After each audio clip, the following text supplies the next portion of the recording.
आवाज़ आ रही है ना?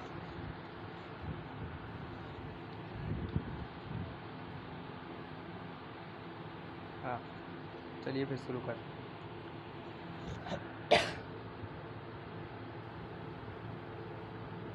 इलेक्ट्रोस्टैटिक जो है हम लोग का इलेक्ट्रोस्टैटिक वाला पोर्शन कंप्लीट हो चुका है।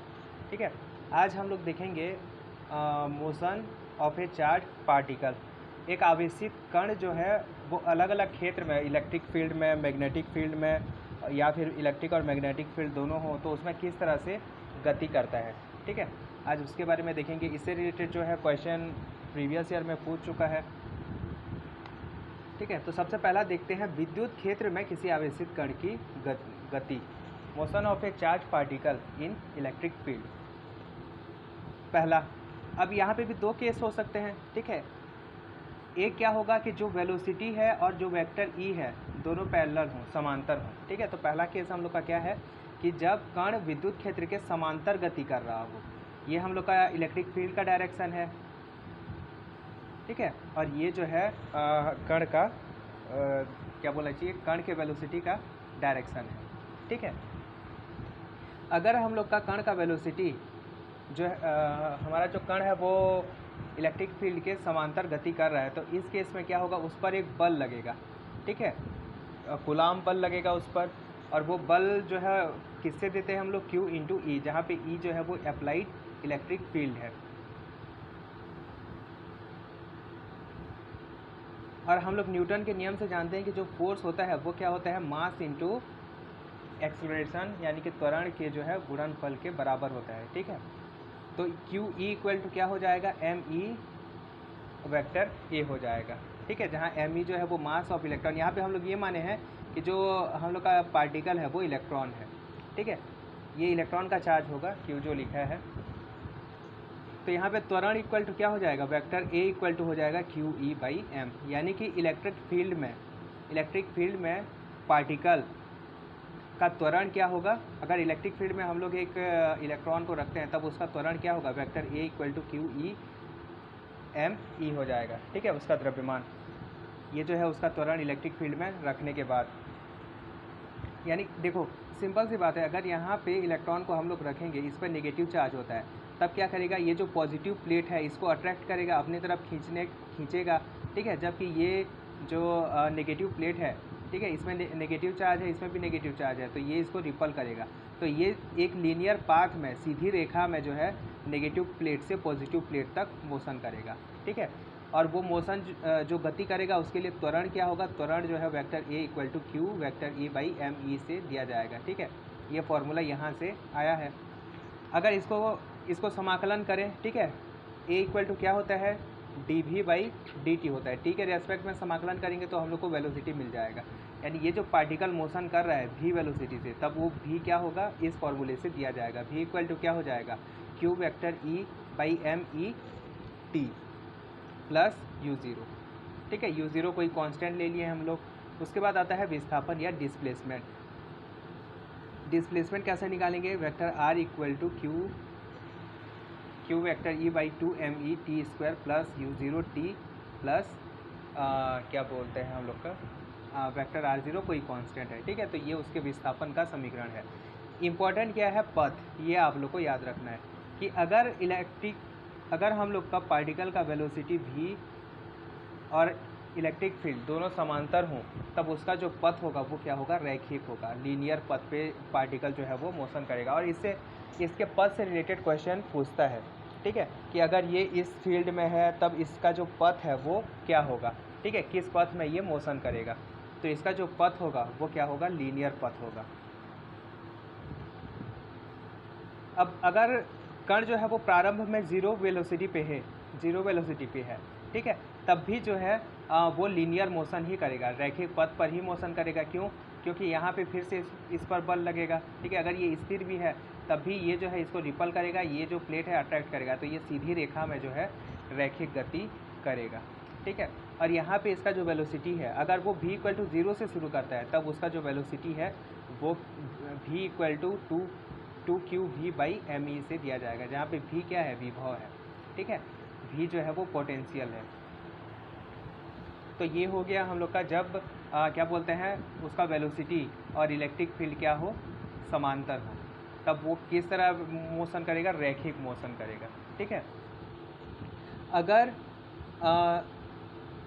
पार्टिकल का वेलोसिटी, ठीक है, इलेक्ट्रिक फील्ड के परपेंडिकुलर हो, जैसे यहाँ पे दिया हुआ है, ये हम लोग का इलेक्ट्रिक फील्ड है, ठीक है, ये इलेक्ट्रिक फील्ड का डायरेक्शन क्या है, ये है, और इसके मोशन का डायरेक्शन क्या है, ये है।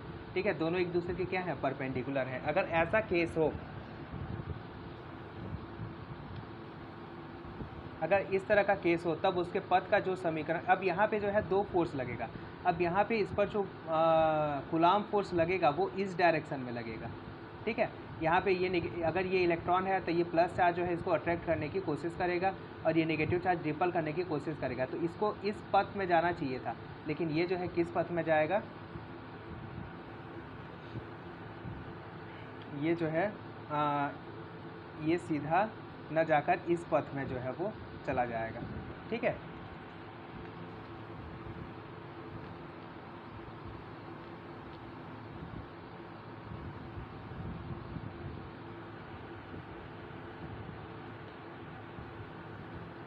ये देखो, ये हम लोग का इलेक्ट्रिक फील्ड है और ये पार्टिकल है। अगर पार्टिकल जो है वो पॉजिटिव पार्टिकल है, ठीक है, और इलेक्ट्रिक फील्ड के परपेंडिकुलर डायरेक्शन में मोशन कर रहा है,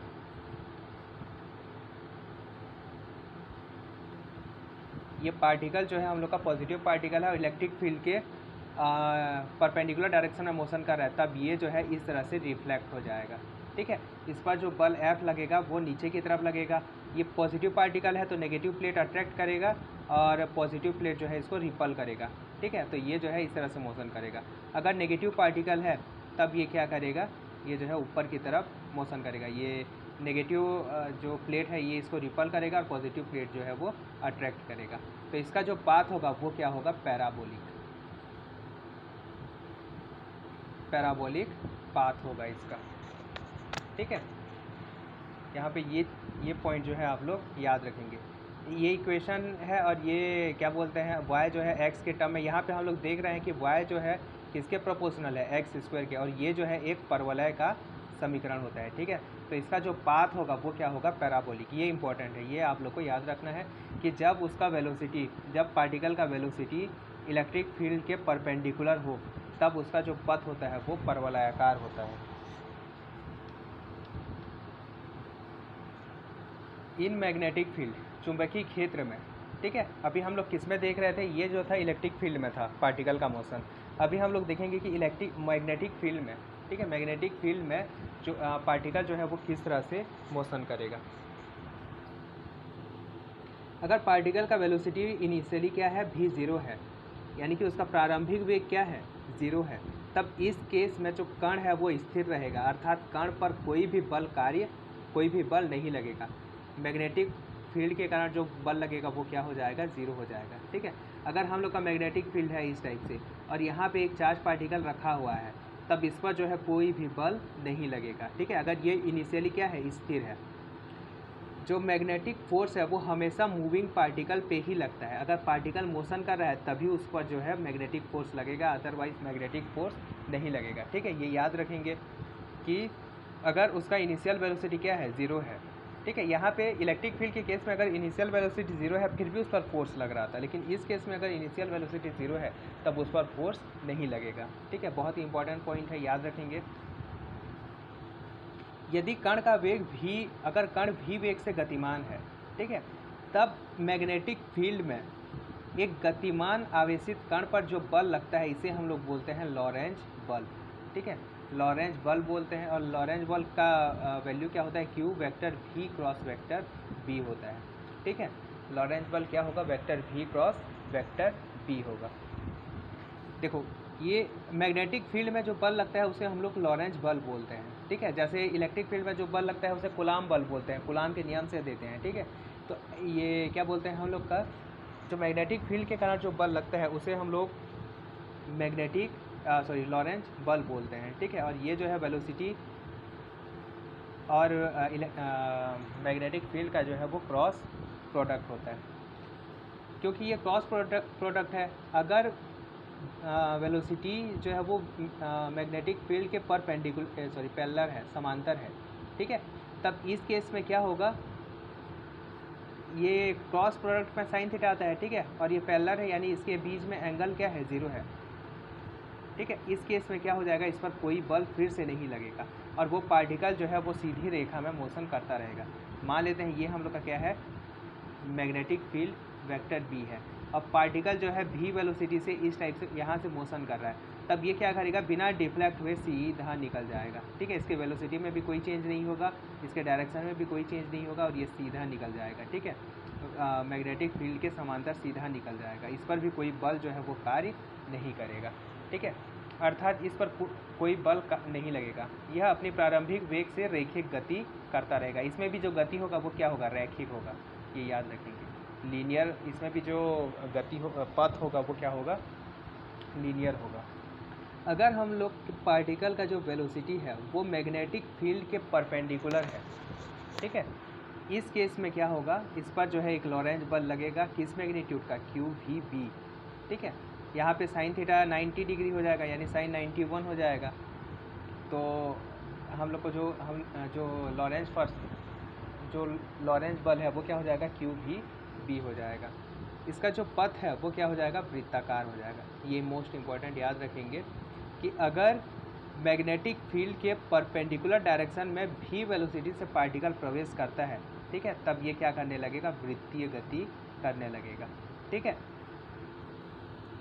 अगर पार्टिकल पहले से मैग्नेटिक फील्ड के अंदर अगर ये ऐसे इनिशियली बाहर से आता है और मैग्नेटिक फील्ड में प्रवेश करता है तो ये घूम के हो सकता है कि ऐसे बाहर निकल जाए, ठीक है। अगर पार्टिकल पहले से मैग्नेटिक फील्ड के अंदर मोशन कर रहा है और मतलब यहाँ मोशन कर रहा है और हम लोगों ने मैग्नेटिक फील्ड ऑन कर दिया, तब ये जो है यहाँ पे ऐसे घूमते रहेगा, ठीक है, सर्कुलर पाथ पर जो है वो घूमते रहेगा, वृत्ताकार पथ पे जो है वो घूमते रहेगा, ठीक है। और वृत्ताकार पथ में घूमने के लिए हम लोग को क्या चाहिए होता है, अभिकेंद्री बल। तो ये जो अभिकेंद्री बल है, ये लॉरेंज फोर्स जो है इसको अभिकेंद्री बल देगा, ठीक है। देखो इसको, ये क्या है, ये सब FM है, ठीक है, लॉरेंज फोर्स है। तो किसी भी पॉइंट पे जो फोर्स का डायरेक्शन, आगे देखेंगे फोर्स का डायरेक्शन कैसे निकालते हैं, वो सेंटर की तरफ होगा, ठीक है। और यही बल FM जो है इसे क्या प्रोवाइड करेगा, अभिकेंद्री बल, सेंट्रीफ्यूगल फोर्स जो है इसे प्रोवाइड करेगा, ठीक है। FM का वैल्यू हम लोग का होता है QVB, ठीक है, और अभिकेंद्री बल का वैल्यू होता है mv²r। r क्या है, इस पथ का जो है वो रेडियस है, तो यहाँ से हम लोग को क्या मिल जाएगा, पथ का रेडियस मिल जाएगा। यानी मैग्नेटिक फील्ड में जो वृत्ताकार पथ में मोशन करेगा, ठीक है, उस पथ का त्रिज्या क्या हो जाएगा, r = QB/mv हो जाएगा, ठीक है, जहाँ पे v क्या है, इसका इनिशियल वेलोसिटी है, ठीक है। ये बहुत ही इंपॉर्टेंट फार्मूला है। साइक्लोट्रॉन में भी पार्टिकल ऐसे घूमता है, ठीक है, उसमें भी रेडियस जो है इसी फार्मूले से दिया जाता है। अगर हम लोग आवर्तकाल की बात करें तो आवर्तकाल क्या हो जाएगा, 2πm/qp हो जाएगा, ठीक है। ये आवर्तकाल का फॉर्मूला है, ये रेडियस का फॉर्मूला है। चुंबकीय बल द्वारा एक बहुत ही इंपॉर्टेंट पॉइंट याद रखेंगे कि भले ही वो घूमेगा, ठीक है, लेकिन इसका वेलोसिटी चेंज हो रहा है क्या, नहीं हो रहा है, ठीक है, इसका वेलोसिटी चेंज नहीं होगा, ये भी वेलोसिटी से ही मोशन करेगा, ठीक है। अगर ये घूम रहा है, इसका सिर्फ डायरेक्शन चेंज होता है, यानी कि मैग्नेटिक फील्ड इसको घुमाने के लिए जो है वो कोई कार्य नहीं करता, ठीक है, मतलब इसमें जो है कोई भी कार्य नहीं करता। हमेशा याद रखेंगे कि चुंबकीय बल द्वारा कोई भी कार्य नहीं किया जाता किसी चार्ज पार्टिकल पे। ये जो बल है वो क्या हो जाएगा, शून्य हो जाएगा हमेशा। क्यों, क्योंकि यहाँ पे जो है गतिज ऊर्जा में कोई भी परिवर्तन नहीं हो रहा है, ठीक है। कण का जो वेग है वो क्या रहेगा, कांस्टेंट रहेगा, बस उसका जो डायरेक्शन है वही चेंज होगा, बाकी कण का जो वेलोसिटी है वो चेंज नहीं होगा।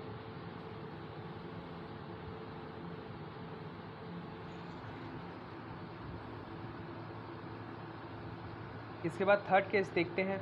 अगर मैग्नेटिक फील्ड में पार्टिकल किसी एंगल थीटा से प्रवेश करता है, ठीक है, मैग्नेटिक फील्ड में क्या करेगा, किसी एंगल थीटा से अगर प्रवेश करता है तब क्या होगा, ये मान लेते हैं कि यहाँ से जो है हम लोग का इस डायरेक्शन में मैग्नेटिक फील्ड है, ठीक है, और ये इस मैग्नेटिक फील्ड से थीटा एंगल में प्रवेश कर रहा है, तब ये क्या करेगा, हेलिकल पाथ में जो है वो मोशन करने लगेगा, ठीक है। इसका जो पथ है वो हेलिकल होगा, ठीक है, इस टाइप से जो है ये इसका पथ हेलिकल होगा, ठीक है, ये इस टाइप से ये घूमते घूमते जाएगा, ठीक है, इसका जो पथ है वो हेलिकल होगा। इस यहाँ पे वेलोसिटी के जो हैं वो दो घटक होंगे, एक जो मैग्नेटिक फील्ड के परपेंडिकुलर हो और एक जो मैग्नेटिक फील्ड के क्या हो, समांतर हो। ठीक है, वेलोसिटी के दो घटक होंगे। तो ये जो परपेंडिकुलर वाला घटक है क्या करेगा, इसको घुमाएगा, क्योंकि अगर वेलोसिटी जो है वो मैग्नेटिक फील्ड के परपेंडिकुलर है तो वो घूमने लगता है। ठीक है, जबकि जो पैरेलल वाला होता है वो सीधा निकल जाएगा। यहाँ पे दोनों केस पढ़े थे। ठीक है, अगर ये परपेंडिकुलर हो तो ये घूमने लगेगा। ठीक है, और ये अगर समांतर हो तो ये सीधा निकल जाएगा। तो यहाँ पे जो है दोनों केस होगा। ठीक है, यहाँ पे जो है दोनों चीज़ें हम लोग को देखने को मिलेंगी। ये जो है सीधा भी जाने का कोशिश करेगा और घूमेगा भी। ठीक है, तो इसीलिए ये पाथ जो है वो हेलिकल हो जाएगा। और ये दो जो सर्कल बना है इसके बीच का जो दूरी होगा d, इसे हम लोग बोलते हैं पिच या अंतराल बोलते हैं, चूड़ी अंतराल बोलते हैं इसको। ठीक है, पिच। और इसका जो वैल्यू होता है वो परपेंडिकुलर कंपोनेंट पे डिपेंड करता है। d इक्वल टू होता है v पैरेलल, समांतर कंपोनेंट पे जो है वो डिपेंड करता है, v पैरेलल इंटू t। जबकि चुंबकीय क्षेत्र का लंबवत घटक, जो चुंबकीय क्षेत्र का लंबवत घटक है वो क्या करेगा, यहाँ वृत्तीय गति कराएगा। ठीक है, और इसके लिए जो त्रिज्या है वो क्या आ जाएगा, m v perpendicular by Q B, और t इक्वल टू क्या आ जाएगा, 2 पाई r v परपेंडिकुलर।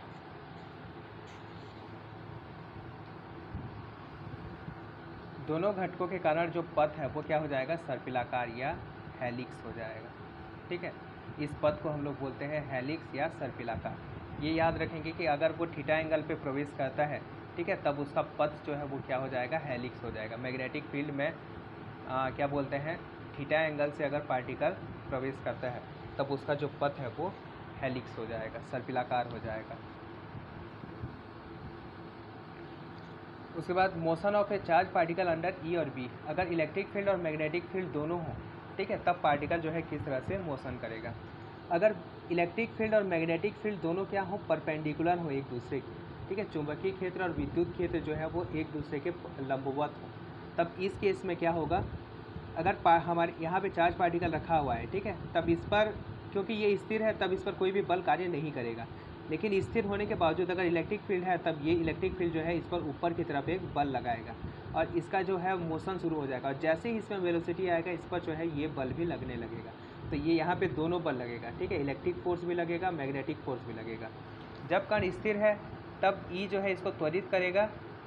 ठीक है, और मतलब जब स्थिर है, अब जब स्थिर नहीं है, ठीक है, v is not equal to 0, ये जो है इसे त्वरित करेगा और ये जो इसे घुमाने का कोशिश करेगा।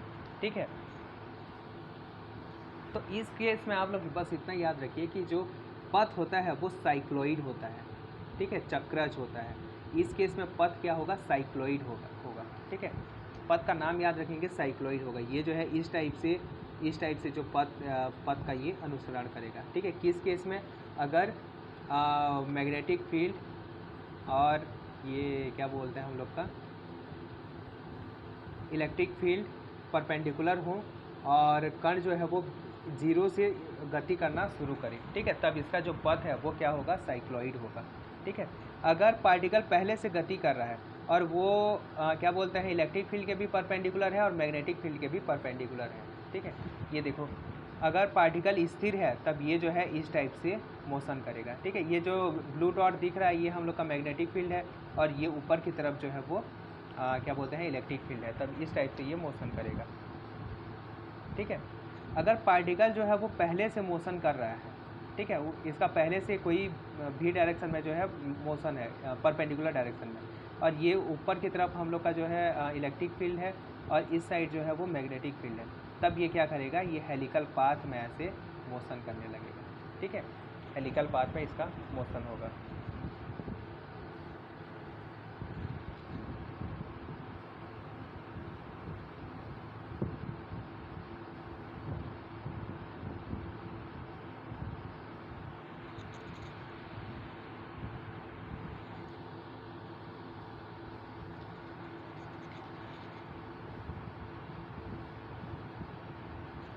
अच्छा, ये हाँ हेलिकल पाथ वाला हो गया था, ये नहीं है,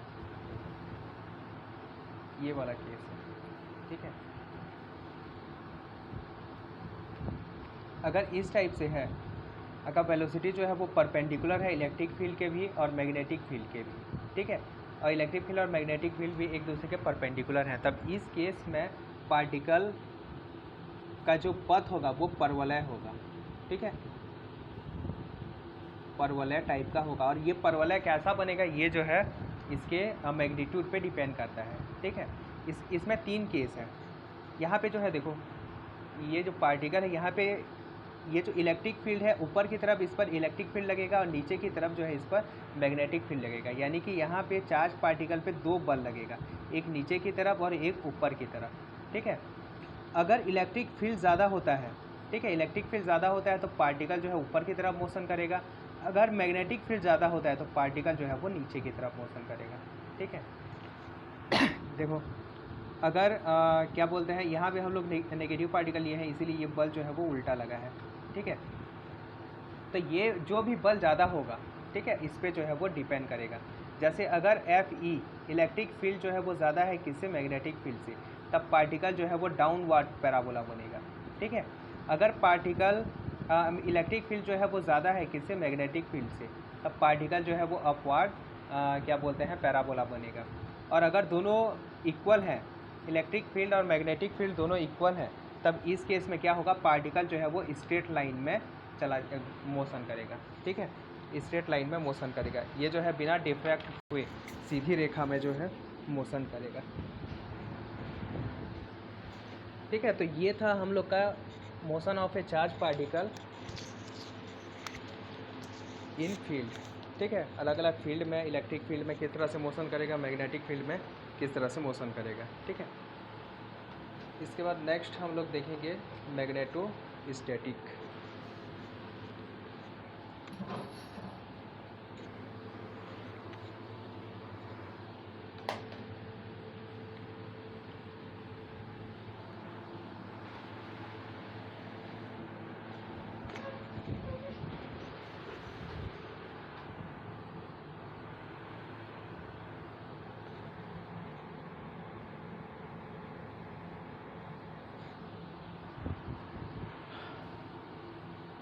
आवाज़ आ रही है ना?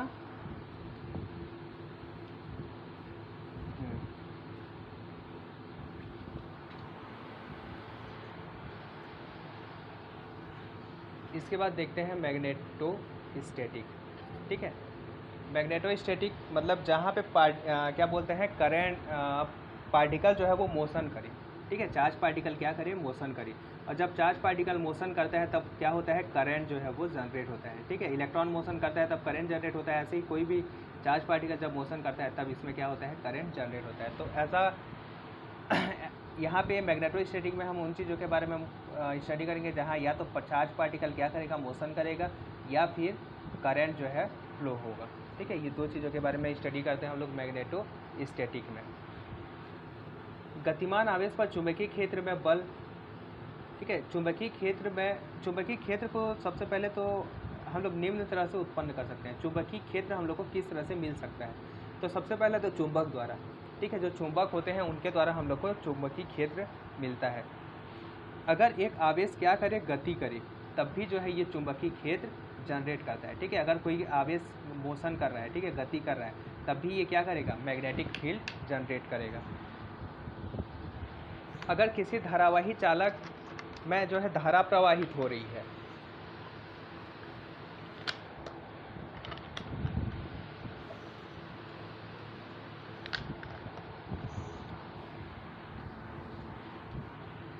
अगर किसी चालक वायर है हम लोग के पास, ठीक है, और इसमें जो है कोई करंट आई फ्लो हो रहा है, तब इसमें भी क्या होगा, मैग्नेटिक फील्ड जनरेट होगा। या फिर परिवर्ती विद्युत क्षेत्र द्वारा, अगर कहीं पे इलेक्ट्रिक फील्ड है, ठीक है, और ये इलेक्ट्रिक फील्ड जो है वो टाइम के साथ चेंज हो रहा है, ठीक है, DE/dt is not equal to 0। जो इलेक्ट्रिक फील्ड है वो स्टैटिक नहीं है, बल्कि वो क्या हो रहा है, चेंज हो रहा है, तब उस केस में भी जो है ये मैग्नेटिक फील्ड जनरेट करता है, ठीक है। चुंबकीय क्षेत्र जो है इन चारों विधियों द्वारा जनरेट किया जा सकता है। या तो चुंबक के द्वारा हमें चुंबकीय क्षेत्र मिलता है, ठीक है। अगर कोई आवेश गति कर रहा है, ठीक है, कोई भी आवेश गति कर रहा है, तब भी वो क्या करेगा, मैग्नेटिक फील्ड जो है वो जनरेट करेगा। अगर किसी चालक में करंट फ्लो हो रहा है, तब भी वो क्या करेगा, मैग्नेटिक फील्ड जनरेट करेगा। अगर विद्युत क्षेत्र कहीं चेंज हो रहा है, ठीक है, विद्युत क्षेत्र अगर चेंज हो रहा है तब भी वो क्या करेगा, मैग्नेटिक फील्ड जनरेट करेगा, ठीक है। इस तरह से जो है मैग्नेटिक फील्ड हम लोग जनरेट कर सकते हैं। अब अगर मैग्नेटिक फील्ड में कोई गतिशील आवेशित कण है, ठीक है, तो उस पर जो बल लगेगा इसे हम लोग बोलते हैं लॉरेंज बल, ठीक है। और ये F इक्वल टू क्या होता है, ये जो F है हम लोग का Q के समानुपाती होता है, F वेलोसिटी के समानुपाती होता है, चार्ज के समानुपाती होता है, और मैग्नेटिक फील्ड B के समानुपाती होता है, और साइन थीटा के समानुपाती होता है, ठीक है। अगर चारों को वो मिला के लिखें तो ये हम लोग का क्या हो जाएगा, F इक्वल टू समानुपाती को हटाने के लिए कांस्टेंट K लगाएंगे, और यहाँ पे K का जो वैल्यू होता है वो 1 होता है, ठीक है, निर्वात के लिए। तो इसी को हम लोग क्या लिखेंगे, QVB साइन थीटा। तो जो लॉरेंज बल होता है, ठीक है, जो हम लोग का लॉरेंज फोर्स होता है FM इक्वल टू क्या होता है, QVB होता है। अगर इसको वेक्टर नोटेशन में हम लोग लिखना चाहें तो वेक्टर F इक्वल टू क्या हो जाएगा, Q vector V cross vector B हो जाएगा, ठीक है। और ये फोर्स का डायरेक्शन कैसे निकालेंगे, फोर्स का डायरेक्शन जो है वो राइट हैंड रूल का यूज़ करके निकालेंगे, ठीक है। राइट हैंड रूल का यूज़ कैसे करते हैं, अगर हम लोग का जो क्या बोलते हैं इंडेक्स फिंगर है, इंडेक्स फिंगर अगर किसको बताएगा, वेक्टर V को बताएगा, ठीक है। और क्या बोलते हैं मिडिल फिंगर हम लोग का किसको बताएगा, वेक्टर V को बताएगा। तो जो हम लोग का थंब है, ठीक है, थंब जो है वो अब फोर्स FM को बताएगा, ठीक है। देखो इसके ना बहुत सारे रूल हैं, लेकिन आप लोग हमेशा याद रखना, एक ही रूल याद रखना, right hand rule. Right hand rule जो है वो सभी जगह एप्लीकेबल होगा। और ऐसे भी ये क्या है, देखो वेक्टर का क्या बोलते हैं क्रॉस प्रोडक्ट है, और क्रॉस प्रोडक्ट में मैं वेक्टर जब पढ़ रहे थे तब बताया था कि क्रॉस प्रोडक्ट में हम लोग डायरेक्शन कैसे निकालते हैं, डायरेक्शन हमेशा जो है वो राइट हैंड रूल का यूज़ करके निकालते हैं, ठीक है। तो राइट हैंड रूल में अगर ये जो है हम लोग का इंडेक्स फिंगर है, तर्जनी जिसे बोलते हैं, ये मिडिल फिंगर है, ठीक है, तो ये जो ऊपर की तरफ होगा ये हम लोग का अंगूठा होगा, ठीक है।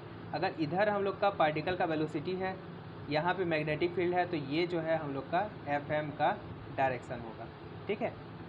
अगर ये हम लोग का क्या है, मान लेते हैं अगर यहाँ पे वेक्टर B है, ठीक है, और यहाँ पे वेक्टर V है, तो ये हम लोग का FM होगा। ये जो है बस राइट हैंड क्या बोलते हैं एंटी क्लॉकवाइज जो है ये घूमता रहेगा, ठीक है। अगर इसको क्या बोलते हैं कोऑर्डिनेट सिस्टम में हम लोग देखें, कोऑर्डिनेट सिस्टम में आप लोग पहले V लेंगे, उसके बाद B लेंगे, और उसके बाद जो तीसरा बच जाएगा वो क्या हो जाएगा, हम लोग का FM हो जाएगा, ठीक है। किसी भी डायरेक्शन में कहीं से भी आप लोग लेना शुरू करें फ़र्क नहीं पड़ता, ठीक है। जैसे यहाँ पे हम लोग वेक्टर V लेंगे तो आप लोग नेक्स्ट वाला जो होगा चक्री क्रम में हम लोग चलते हैं, ठीक है। इस एक्सिस के बाद हमेशा ये एक्सिस आता है, इस एक्सिस के बाद ये एक्सिस आता है, और इस एक्सिस के बाद ये एक्सिस आता है, ठीक है। इस डायरेक्शन में आपको चलना है, ये वेक्टर V है, ये वेक्टर B है, तो इस डायरेक्शन में आप लोग का क्या होगा, वेक्टर FM होगा, ठीक है। इस टाइप से देखो इसमें ना बहुत सारा रूल आता है, और रूल ना सिर्फ और सिर्फ कंफ्यूज करता है, उससे ज़्यादा कुछ भी नहीं होता, ठीक है। आप लोग यही वेक्टर वाला जो है फॉर्म याद रखेंगे। हाँ एक चीज़ क्या होता है, देखो यहाँ पे ये जो है Q पे भी डिपेंड करता है, ठीक है। तो कभी कभी क्या होता है, ये जो फोर्स है, जैसे यहाँ पे फोर्स का डायरेक्शन ये है, ठीक है। यहाँ पे एक कॉन्सेप्ट और बता दे रहा हूँ, क्योंकि देखो यहाँ पे ना मैग्नेटिक फील्ड से रिलेटेड जो क्वेश्चन आते हैं उसमें बस डायरेक्शन निकालना ही इंपॉर्टेंट होगा। जो ऑप्शन होगा उसमें I कैप होगा, J कैप होगा, माइनस I कैप होगा, और माइनस J कैप होगा। और आपको अगर पता चल गया कि I कैप डायरेक्शन में है, J कैप डायरेक्शन में है, या माइनस I कैप या माइनस, आपका ऑप्शन जो है वो सॉल्व हो जाएगा। आपको वहाँ कैलकुलेशन की बिल्कुल भी ज़रूरत नहीं पड़ेगी, इसीलिए जो इसका डायरेक्शन है वो बहुत ही इंपॉर्टेंट हो जाता है, ठीक है। डायरेक्शन को एक बार और देखिए, जो वेक्टर FM होता है वो क्या होता है, Q vector V cross vector B होता है, ठीक है।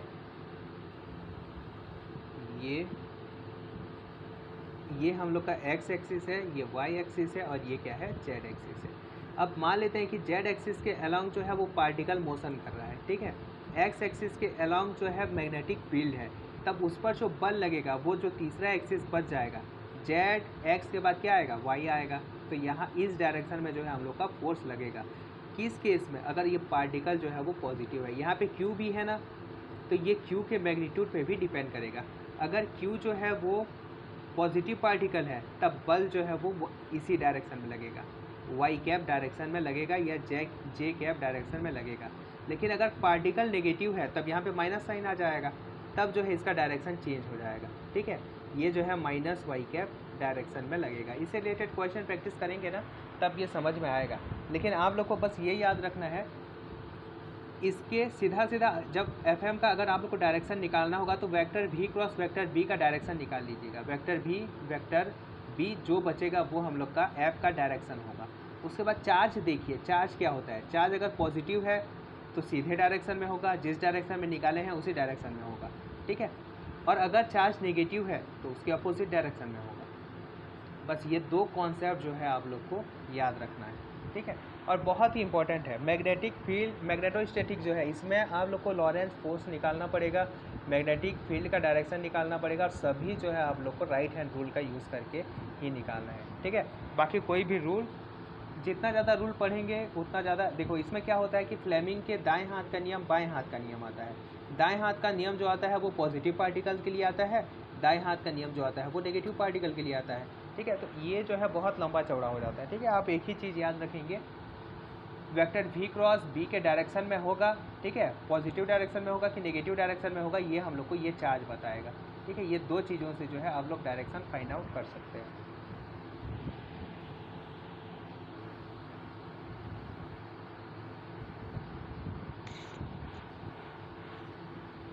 उसके बाद धारावाही चालक तार पर अगर हम लोग के पास एक वायर है, ठीक है, ये हम लोग के पास क्या है, एक वायर है, और इस पर जो है करंट आई फ्लो हो रहा है।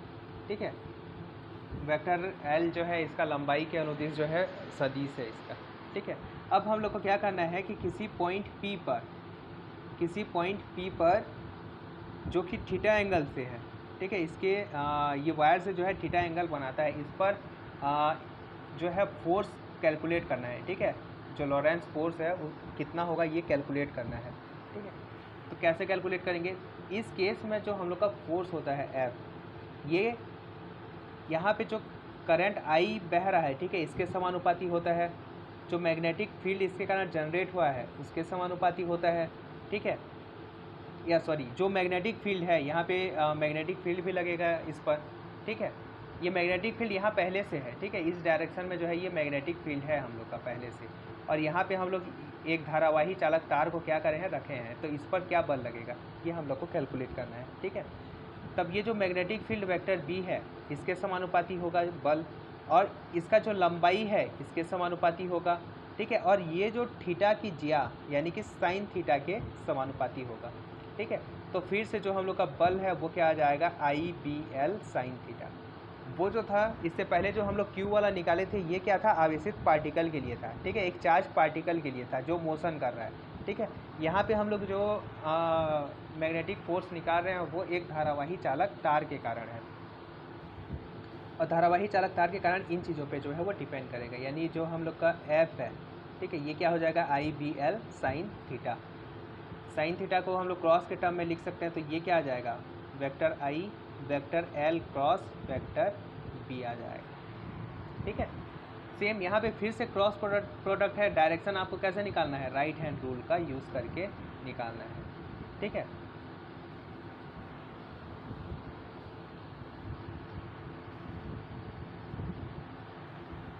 इसीलिए जो हम लोग का इलेक्ट्रोमैग्नेटिक थ्योरी है, ठीक है, इसका बेस होता है वेक्टर एनालिसिस। जब तक आप वेक्टर एनालिसिस आपका स्ट्रांग नहीं होगा तब तक आप यहाँ पे ना नहीं पढ़ पाएंगे। ठीक है, खासकर इसका जब कैलकुलेशन यहाँ पे खास हम लोग को सेट के लिए खास ज़्यादा कैलकुलेशन की ज़रूरत तो नहीं पड़ेगी, लेकिन जब हम लोग क्या बोलते हैं नेट के लिए प्रिपरेशन करते हैं तब बिना वेक्टर एनालिसिस स्ट्रांग किए आप ईएमटी पढ़ ही नहीं सकते, ऐसा हो जाता है। ठीक है, तो यहाँ पे जो है वेक्टर के सभी कॉन्सेप्ट का हम लोग यूज़ करेंगे।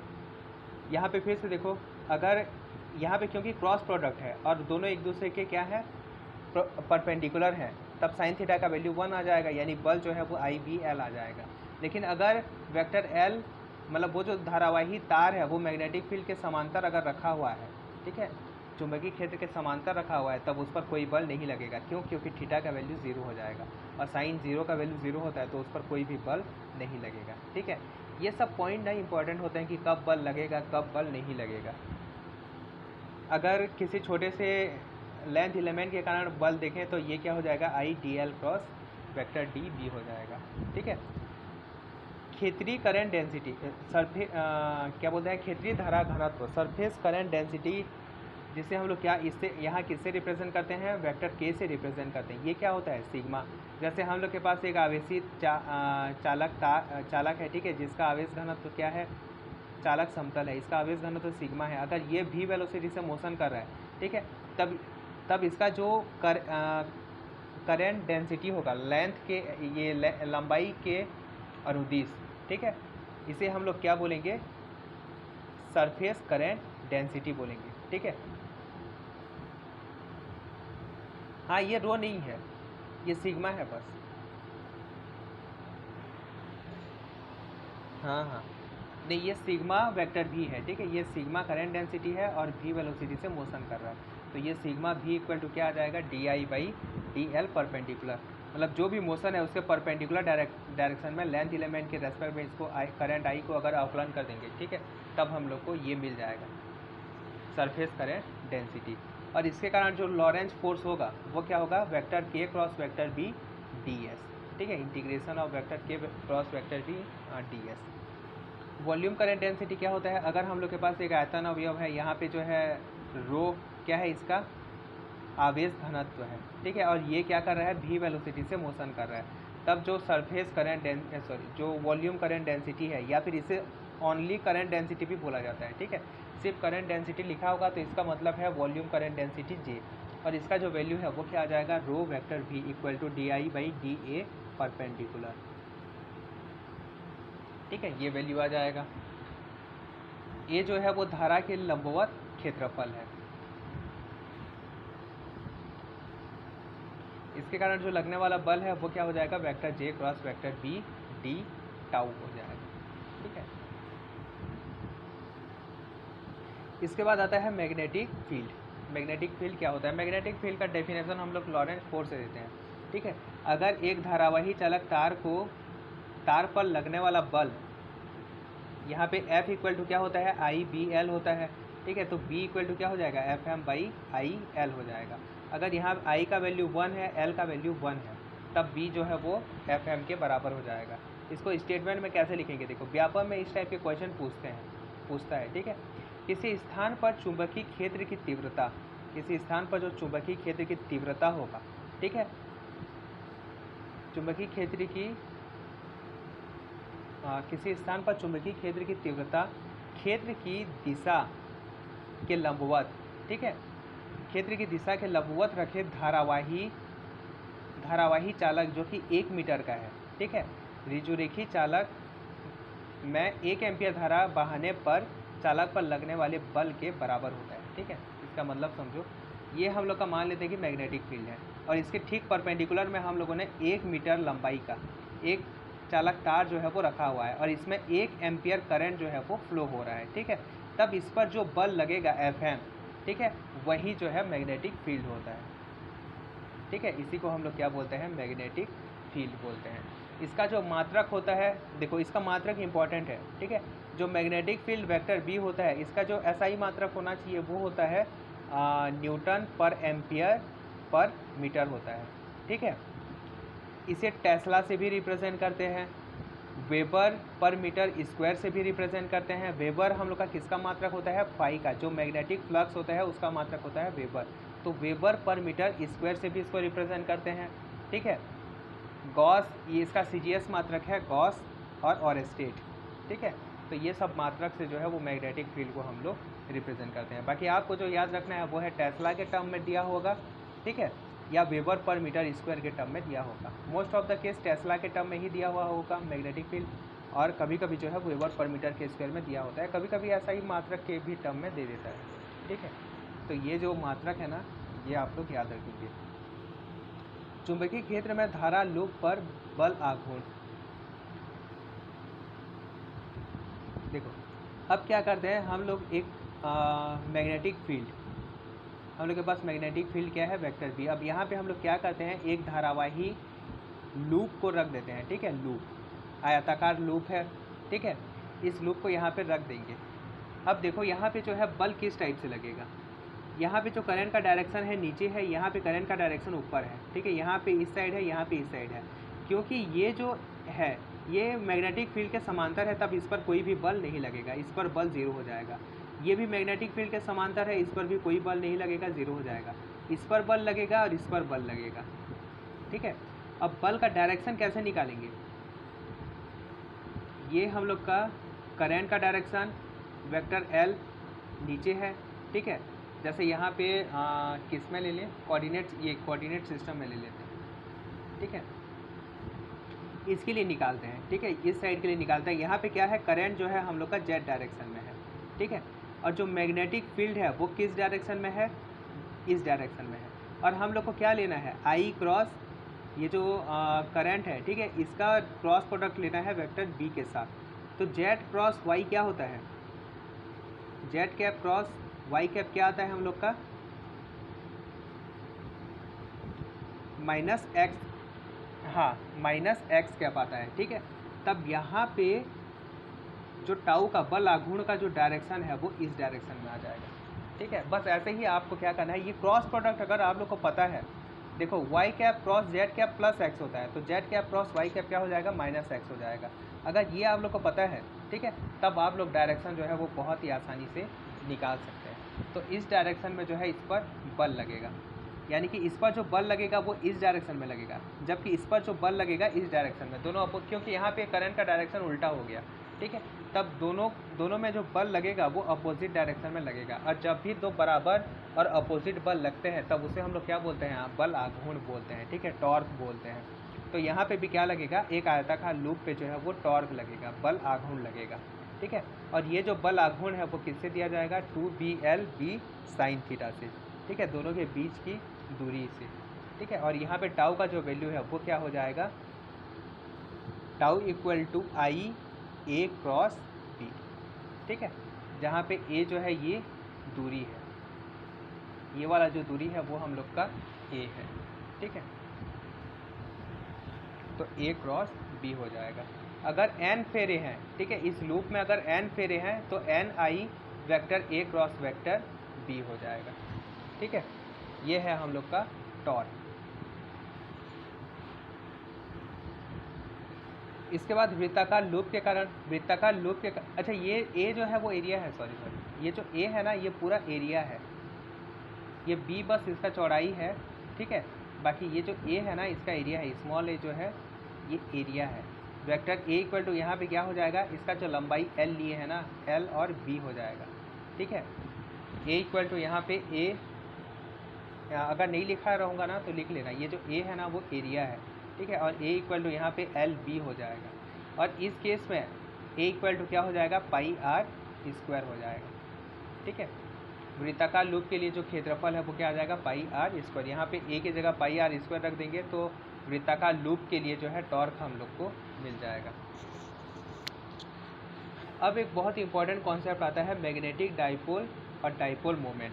अच्छा देखो एक चीज़ यहाँ पे ना, हम लोग जो मैग्नेटिक मोनोपोल होता है, जैसे एक प्लस चार्ज और एक माइनस चार्ज एग्जिस्ट करता है ना, ठीक है। मैग्नेट में क्या होते हैं, नॉर्थ पोल होता है और साउथ पोल होता है, ठीक है। तो कभी भी नॉर्थ पोल और साउथ पोल अलग अलग कभी भी एग्जिस्ट नहीं करते, ठीक है। अगर एक चुंबक है हम लोग के पास क्या है, एक क्या बोलते हैं, ये बड़ा सा चुंबक है। अगर इस चुंबक को हम लोग जितने चाहे टुकड़े, यहाँ पे ये हम लोग का नॉर्थ पोल है, ये साउथ पोल है, इसे हम लोग चाहे जितने टुकड़ों में तोड़ लें, ठीक है, इससे जो टुकड़े बनेंगे, ठीक है, इसमें सभी जितना छोटा टुकड़ा ले लें, सभी में जो है वो north pole south pole, north pole south pole, north pole south pole, north pole south pole हमेशा रहेगा, ठीक है। ये कभी भी हम लोग को नॉर्थ पोल अकेला नहीं मिलेगा, चाहे जितना भी, अगर एक छोटा सा भी है तब इसमें भी जो है नॉर्थ पोल और साउथ पोल रहेगा, ठीक है। एक मोनोपोल जो है वो एग्जिस्ट नहीं करता, मोनोपोल एग्जिस्ट नहीं करता, किसके लिए, मैग्नेट के लिए, ठीक है। इसमें जो हम लोग मिनिमम टर्म पढ़ते हैं वो हम लोग का होता है, जो मिनिमम टर्म हम लोग पढ़ते हैं वो हम लोग का द्विध्रुव आघूर्ण ही होता है, द्विध्रुव चुंबकीय द्विध्रुव होता है, ठीक है। चुंबकीय द्विध्रुव ही होता है सबसे छोटा क्या बोलते हैं सिस्टम, हाँ, सबसे छोटा जो एलिमेंट होगा वो, 1 मिनट रुकेंगे। हाँ, आंधी और तूफान आ गया है हमारे यहाँ।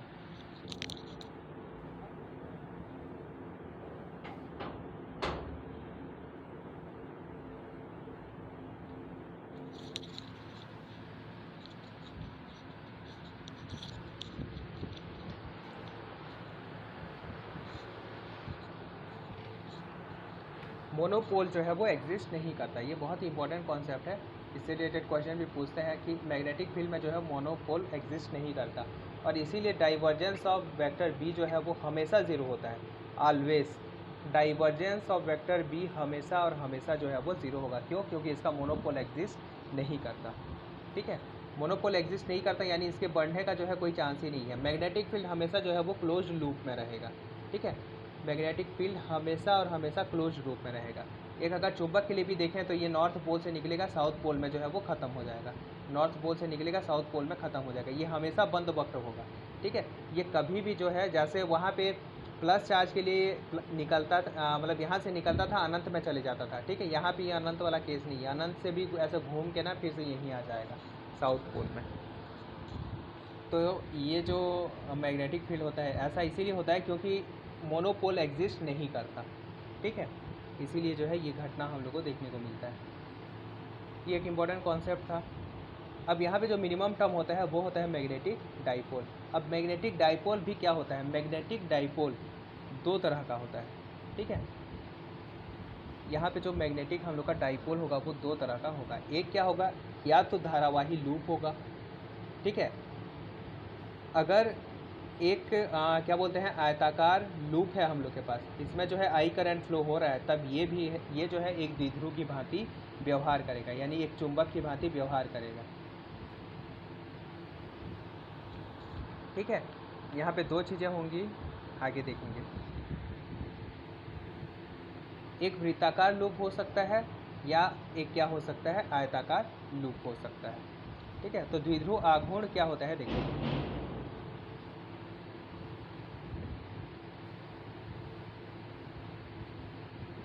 हम लोग जानते हैं कि जो टॉर्क होता है ना वो द्विध्रुव आघूर्ण मैग्नेटिक चुंबकीय द्विध्रुव आघूर्ण गुणित चुंबकीय क्षेत्र होता है। ठीक है, और यहाँ पे हम लोग को जो क्या बोलते हैं एक्सप्रेशन मिला है, अगर यहाँ से हम लोग कंपेयर करें, ठीक है, यहाँ से अगर हम लोग कंपेयर करें तब हम लोग को क्या मिलेगा? जो द्विध्रुव आघूर्ण होता है, ठीक है, चुंबकीय द्विध्रुव आघूर्ण होता है, उसका वैल्यू क्या होगा? एन फेरों की संख्या आई इंटू ए, यानी कि कुंडली में प्रवाहित धारा गुणित क्षेत्रफल, ये होता है चुंबकीय क्या बोलते हैं? द्विध्रुव। ठीक है, ये इस टाइप से रहेगा या फिर वृत्ताकार रहेगा। तो दोनों के केस में कुंडली में जो यहाँ भी जो भी धारा आई प्रवाहित हो रही है, ठीक है, आई गुणित इसका जो भी क्षेत्रफल है, इन दोनों को मल्टीप्लाई कर देंगे तब हम लोग को क्या मिल जाएगा? चुंबकीय द्विध्रुव आघूर्ण मिल जाएगा। ठीक है, अब देखो वो, अब चुंबकीय द्विध्रुव आघूर्ण है तो उसका एक क्या होगा? नॉर्थ पोल होगा और एक जो है वो साउथ पोल होगा। ठीक है, एक उत्तरी ध्रुव होगा, एक दक्षिणी ध्रुव होगा। अब कैसे जानेंगे कि कौन सा उत्तरी ध्रुव है और कौन सा दक्षिणी ध्रुव है? इसके लिए हम लोग करंट का डायरेक्शन देखेंगे। ठीक है, अगर करंट का डायरेक्शन क्या है? एंटी क्लॉकवाइज है, घड़ी की विपरीत दिशा में घूम रहा है, वामावर्त दिशा में घूम रहा है, तब वो उत्तरी ध्रुव होगा।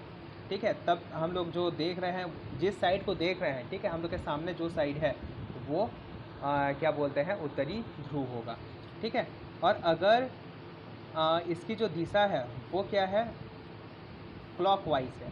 ठीक है, घड़ी की दिशा में अगर घूम रहा है तब ये हम लोग का कौन सा ध्रुव होगा? ये जो है हम लोग का दक्षिणी ध्रुव या साउथ पोल होगा। दक्षिणावर्त घूम रहा है तो दक्षिणी ध्रुव, वामावर्त घूम रहा है तो उत्तरी ध्रुव। ठीक है, इसको हम लोग, इसको नोटेशन में ऐसे भी लिखा जाता है, ये एस। अगर धारा ऐसे घूम रहा है, देखो धारा की दिशा में एरो जा रहा है ना, तो ये जो है हम लोग का साउथ पोल होगा, और ये एन को ऐसे दिखाते हैं यहाँ पे, ये एन के लिए इस टाइप से, तो ये हम लोग का दक्षिणी ध्रुव। ये याद रखेंगे, अगर दिशा जो है वामावर्त है तो उत्तरी ध्रुव होगा, दिशा दक्षिणावर्त है तो दक्षिणी ध्रुव होगा।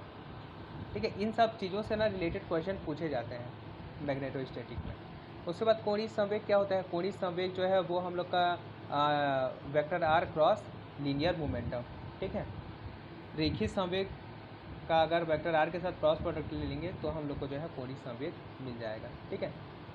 और कोणीय संवेग के टर्म में जो मैग्नेटिक डाइपोल मोमेंट है, ठीक है, उसे हम लोग किस तरह से देते हैं, Q/2me वेक्टर L, ठीक है, या फिर GQ2me वेक्टर L, जहाँ पे G जो है वो लैंडे का G गुणांक या लैंडे G फैक्टर है, ठीक है।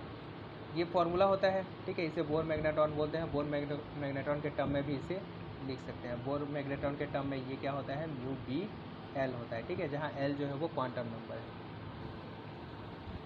इसके बाद आता है बायो-सेवर्ट का नियम। जैसे हम लोग का इलेक्ट्रोस्टैटिक में क्या था, कूलाम का नियम था कि उसका यूज़ करके हम लोग किसी भी ऑब्जेक्ट के लिए जो है वो इलेक्ट्रिक फील्ड कैलकुलेट कर पा रहे थे।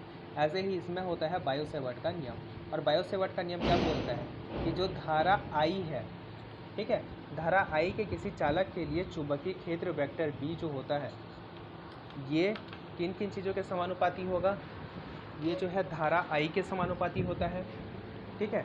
जो भी लेंथ एलिमेंट DL लेंगे उसके समानुपाती होगा, और अगर वो कोई एंगल थीटा बनाता है तो उसका साइन थीटा के समानुपाती होगा।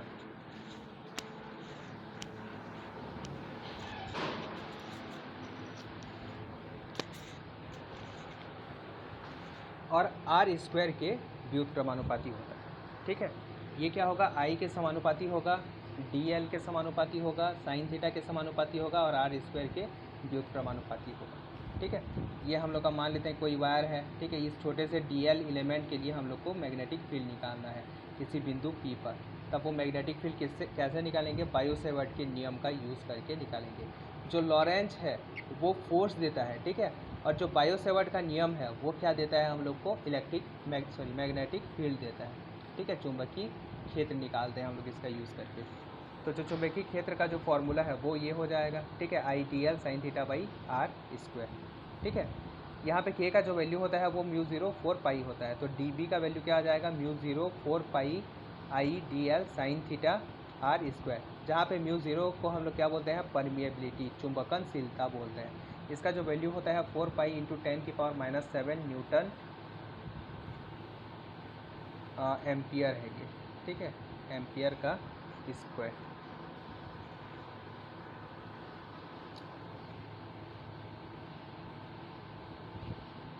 नहीं ये मीटर है, सॉरी, न्यूटन मीटर का स्क्वायर है ये यहाँ पे R स्क्वायर को यहाँ पक्षांतर कर देंगे, ठीक है, तब ये जो है हम लोग को मिलेगा, न्यूटन मीटर का स्क्वायर है।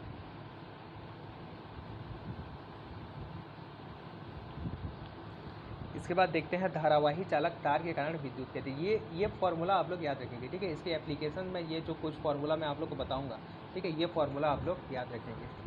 धारावाही चालक तार के कारण अगर हम लोग के पास एक वायर है, ठीक है, और इसमें P बिंदु पे हम लोग को क्या करना है, मैग्नेटिक फील्ड निकालना है, ठीक है, तब हम लोग कैसे निकालेंगे। जो B होता है वो क्या होता है, μ0 I/4 pi R sine alpha 1 plus sine alpha 2, ठीक है।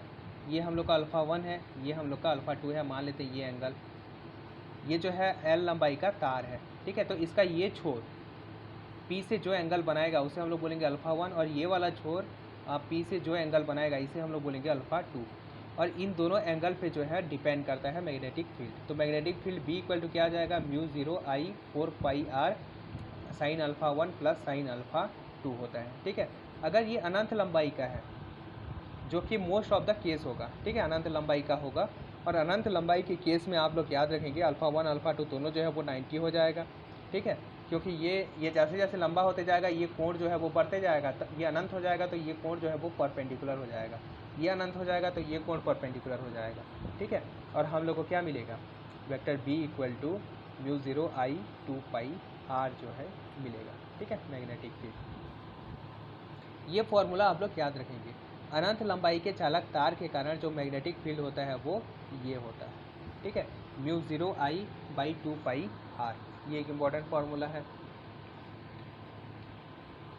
इसके बाद इसके और भी फार्मूले दिए हुए हैं। अगर पार्टिकल जो है वो एक छोर के लंबवत हो, ठीक है, तब जो है फार्मूला ये हो जाएगा। अगर ये यहाँ से कौन सा कोण बनाता हो, अल्फ़ा कोण बनाता हो, ठीक है, तब फार्मूला ये हो जाएगा। अगर ये एक छोर पे है और अनंत लंबाई का है तब ये फिर से 90, ठीक है, तो ये 1 हो जाएगा, क्या बचेगा म्यू 0 आई 4 पाई आर। धारावाही वृत्ताकार कुंडली है, अगर एक वृत्ताकार कुंडली है जिसका रेडियस क्या है आर है और इस पर आई करंट फ्लो हो रहा है, ठीक है, तब इसके कारण जो मैग्नेटिक फील्ड है, अच्छा वायर के कारण मैग्नेटिक फील्ड कैसा होगा नहीं बताया मैं आप लोग को। इसके कारण जो मैग्नेटिक फील्ड होगा वो सर्कुलर मिलेगा, सर्कुलर लूप मिलेगा, ठीक है, वायर के चारों तरफ जो है वो सर्कुलर लूप मिलेंगे। ये वायर है तो ये इस टाइप से, ठीक है, ये इस टाइप से जो है वो सर्कुलर लूप मिलेंगे। अब इसका जो डायरेक्शन है वो हम लोग कैसे निकालेंगे, राइट हैंड रूल से निकालेंगे, ठीक है। राइट हैंड कैसे, ये जो है हम लोग का मान लेते हैं हाथ है, ठीक है, हाथ का जो है ये डायरेक्शन, हाथ को ऐसा सीधा रखेंगे, ठीक है, तो ये जो हम लोग का अंगूठा है, अंगूठे को हम लोग क्या करेंगे, अंगूठे को ना हम लोग क्या बोलते हैं करंट के डायरेक्शन में रखेंगे, ठीक है। तब हम लोग अपनी उंगलियों को अगर मोड़ेंगे तो हमारी उंगलियां जो भी डायरेक्शन दिखाएंगी वो जो है मैग्नेटिक फील्ड का डायरेक्शन होगा, ठीक है। जैसे यहाँ पे आप लोग थोड़ा सा कोशिश करना विजुलाइज करने का, अगर यहाँ पे करंट जो है इस डायरेक्शन में फ्लो हो रहा है, ठीक है, अगर अंगूठा को हम लोग ऊपर रखते हैं और हाथ को मोड़ने का कोशिश करते हैं तब किस डायरेक्शन में मुड़ेगा, उंगलियाँ किस डायरेक्शन में मुड़ेंगी, इस डायरेक्शन में मुड़ेंगी, तो मैग्नेटिक फील्ड का जो डायरेक्शन है वो ये हो जाएगा। अगर करंट नीचे फ्लो हो रहा है तब मैग्नेटिक फील्ड का डायरेक्शन क्या हो जाएगा, इस साइड ऐसे ही हो जाएगा, ठीक है। तो ये राइट हैंड से जो है निकालते हैं, ठीक है। राइट हैंड में ये उंगलियां जो है वो वेक्टर बी का डायरेक्शन दिखाती हैं और ये जो है हम लोग का करंट आई का डायरेक्शन दिखाता है, ठीक है।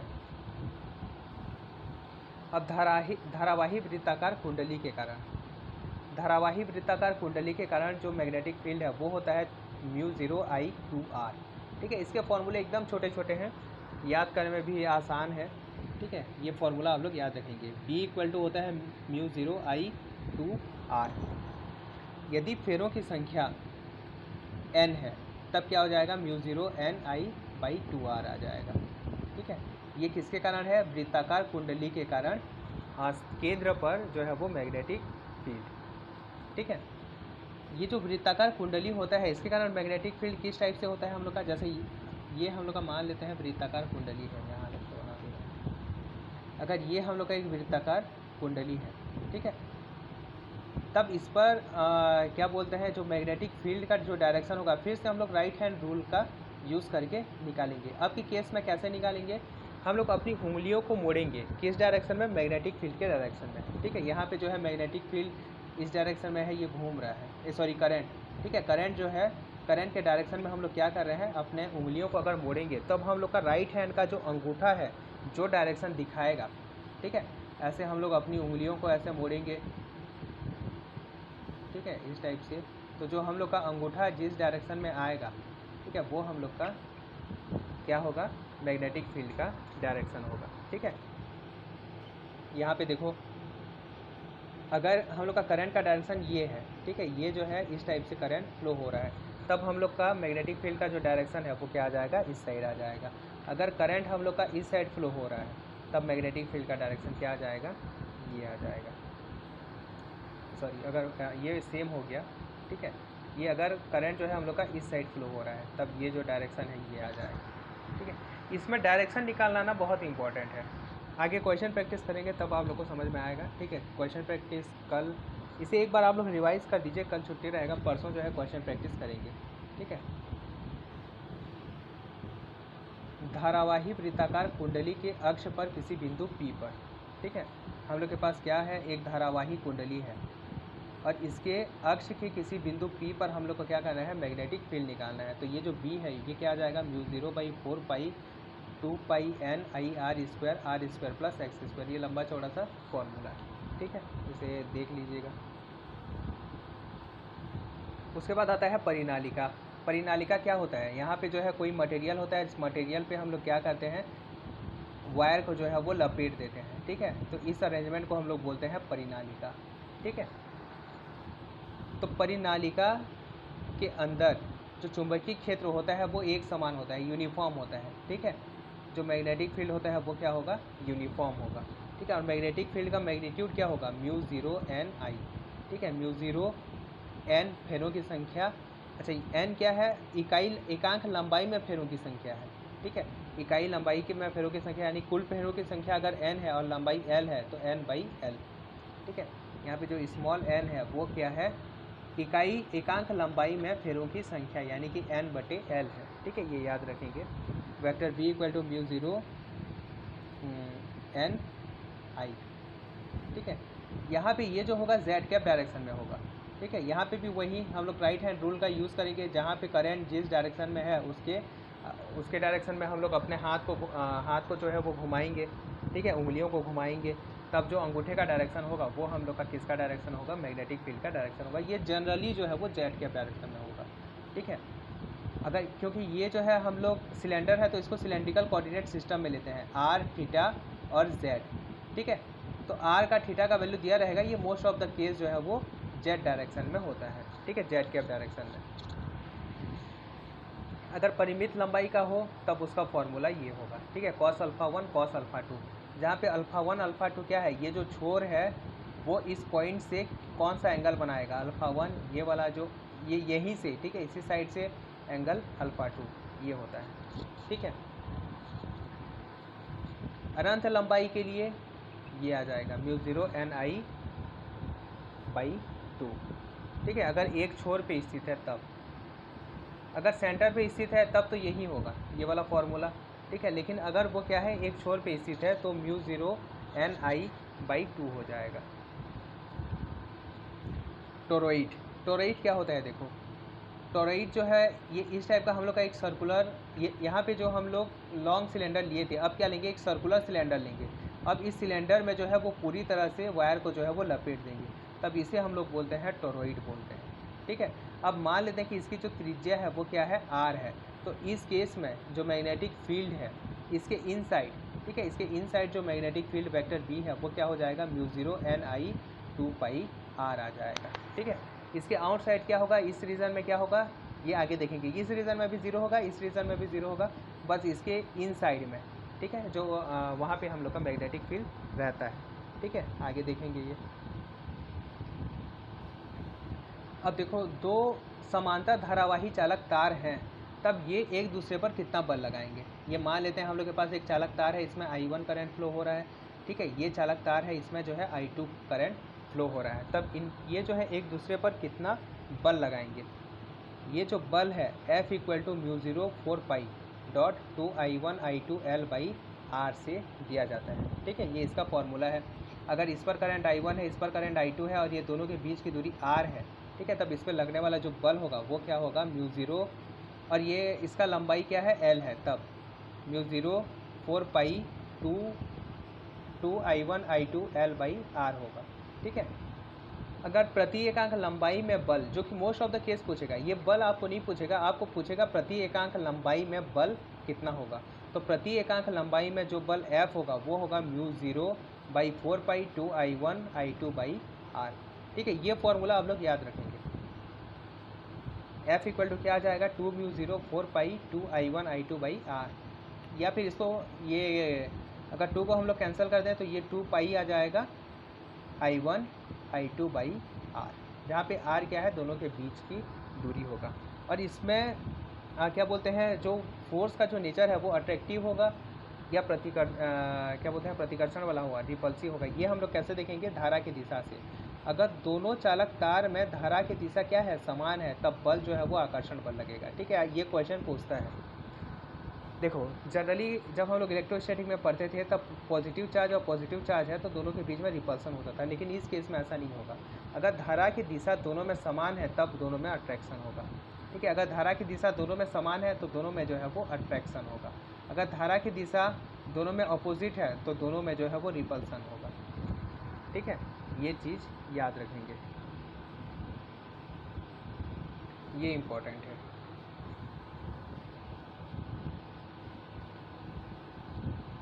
इसके बाद आता है एम्पियर्स लॉ। जैसे हम लोग का इलेक्ट्रोस्टैटिक में क्या था, गॉस लॉ था, जिसमें साइमेट्रिक एलिमेंट का बहुत ही आसानी से हम लोग इलेक्ट्रिक फील्ड ज्ञात कर रहे थे। सेम ऐसा ही है, मैग्नेटिक फील्ड ज्ञात करने के लिए हम लोग एम्पियर्स लॉ का यूज़ करते हैं। ठीक है, और एम्पियर्स लॉ के भी दो फॉर्म होते हैं, एक इंटीग्रल फॉर्म, एक डिफरेंशियल फॉर्म। तो इंटीग्रल फॉर्म क्या होता है, vector B.dl equal to mu 0 I, किसी बंद वक्र C के अनुदिश चुंबकीय क्षेत्र वेक्टर B का रेखीय समाकलन उस वक्र C के अंदर निहित धाराओं के बीजीय योग का म्यू ज़ीरो गुना होता है। ठीक है, जो vector B dot D L होगा वो क्या होगा, म्यू ज़ीरो आई होगा। ठीक है, vector B dot D L equal to क्या आ जाएगा, म्यू ज़ीरो आई आ जाएगा। ठीक है, मतलब जो भी धारा होगा उसके इनसाइड, जैसे कोई यहाँ पे हम लोग एक लूप लिया, अब इसके अंदर जो भी धारा फ्लो होगा, ये I1 है, ये I2 ये I3 है, तब ये क्या I इक्वल टू क्या आ जाएगा, I1 plus I2 plus I3 आ जाएगा। ठीक है, del cross vector B equal to क्या आ जाएगा, म्यू ज़ीरो जे। ठीक है, del cross vector B equal to क्या आ जाएगा, म्यू ज़ीरो जे। ये जो है डिफरेंशियल फॉर्म है, जहाँ J क्या है, करेंट डेंसिटी है, वॉल्यूम करेंट डेंसिटी। इसके बाद इसका एप्लीकेशन देख लेते हैं। पहला है टोरॉइड।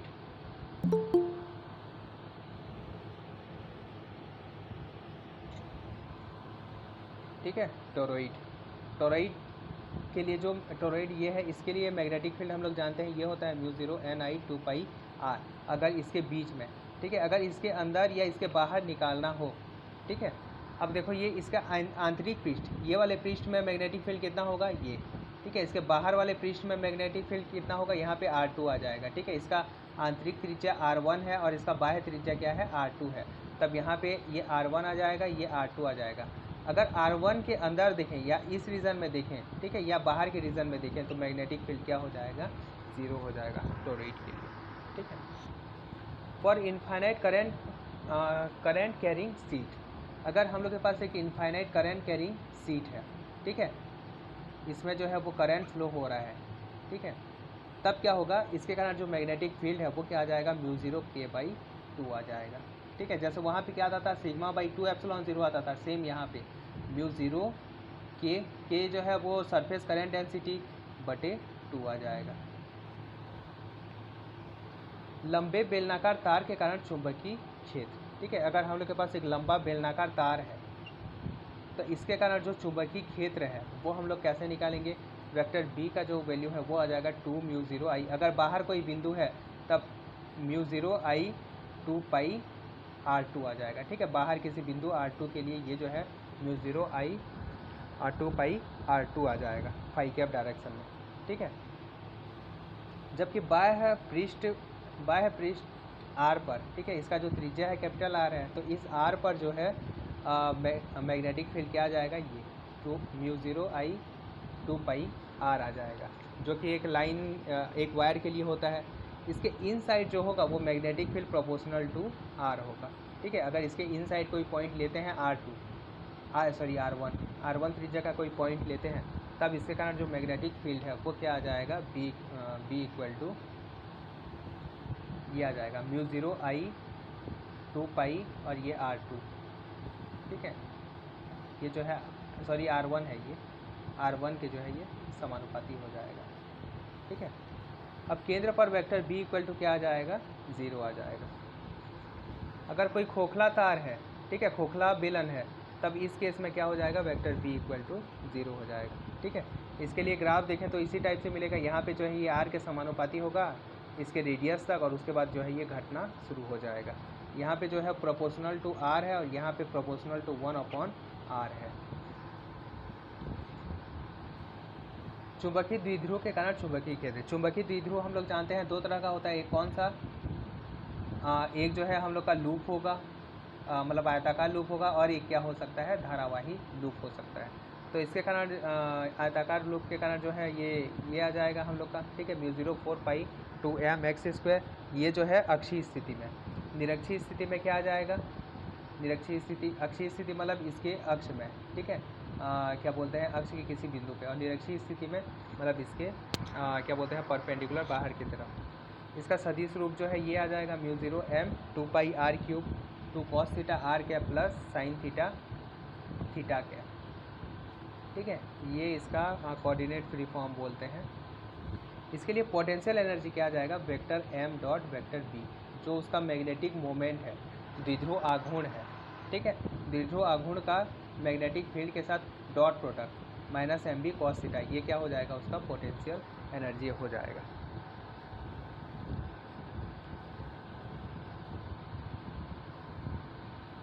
उसके बाद वहाँ पे जैसे हम लोग क्या पढ़े थे, एक पोलराइजेशन वेक्टर पढ़े थे। यहाँ पे आता है मैग्नेटाइजेशन वेक्टर। ठीक है, अगर हम लोग किसी मटेरियल को मैग्नेटिक फील्ड में रखते हैं, एक्सटर्नल मैग्नेटिक फील्ड में, तब इसमें जो छोटे छोटे मैग्नेटिक डाइपोल रहते हैं, ठीक है, वो क्या करेंगे, मैग्नेटिक फील्ड के डायरेक्शन में जो है वो अलाइन हो जाते हैं।